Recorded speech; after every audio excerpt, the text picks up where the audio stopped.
Bonjour, bonjour. Donc, une deuxième vidéo, hein. J'espère ouvrir les, les esprits en semant des petites graines de ci, de là. Nous allons parler dans cette vidéo, on va faire un cours de grammaire. Ah, ouais, je sais. C'est particulièrement complexe. Et puis en plus, on a quitté l'école, voilà, on a perdu. Pourtant, ouais, on a appris quelque chose de très important. On a appris en grammaire que les trois, je dirais les trois temps principaux de notre langue étaient le passé, le présent et le futur.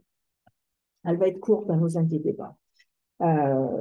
Donc, j'entends tous les jours et je lis tous les jours aussi sur les pages Facebook, sur le net. Et ça, je l'entends de chaque thérapeute, hein, ça c'est clair, chaque thérapeute le dit. Nous sommes dans le temps présent. OK, on est dans le temps présent, on vit ce qu'on a à vivre, on est dans le temps présent et je suis entièrement d'accord. Et donc, du coup, nous créons du futur. Ça, généralement, tout le monde, je dirais à 80, allez, 80-20, hein, ce fameux 80-20, est d'accord avec moi, nous créons du futur. Voilà. Donc, nous sommes capables de créer du futur. Sauf que ce futur, il va falloir à un moment donné qu'il devienne présent. D'accord.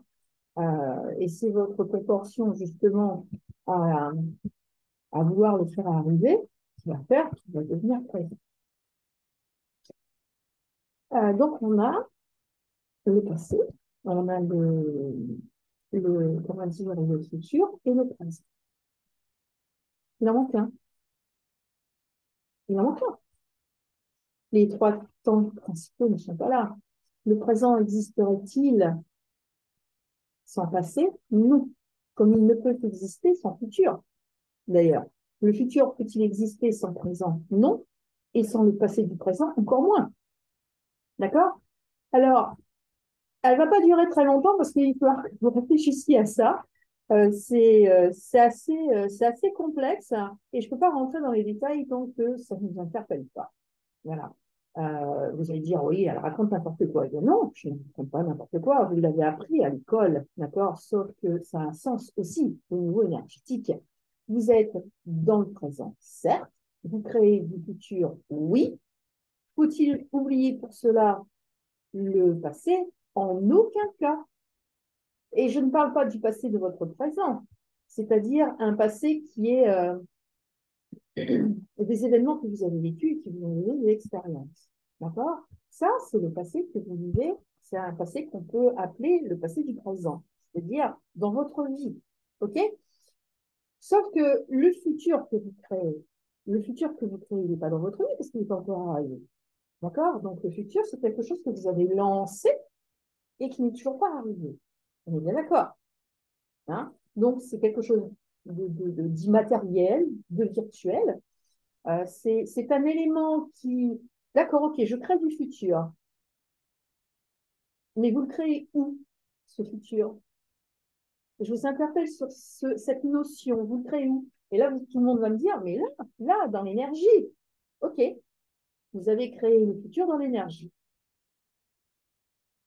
Donc, moi, je vous pose une question. Votre âme vient d'où? Vous allez me dire, ben, c'est mon père et ma mère. Non, votre père et votre mère vous ont créé un corps physique. Votre âme vient d'où? Si vous êtes dans le présent et que vous vivez ce présent, quel est, et que vous créez le futur pour le faire arriver dans le présent, un futur qui est là, voilà, qui vous avez dit non. Comment êtes-vous arrivé ici? C'est quelque chose d'extraordinaire quand même comme question, n'est-ce pas?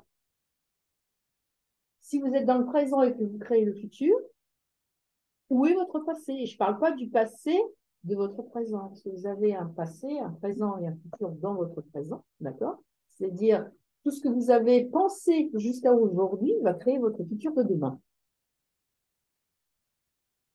Ce que je vous pose comme question, c'est D'où venez-vous? Voilà, tout simplement. D'où venez-vous? Puisque vous êtes capable de créer le futur. Comment êtes-vous arrivé ici, dans votre présent? Voilà. Eh bien, écoutez, j'attends vos réponses. À bientôt!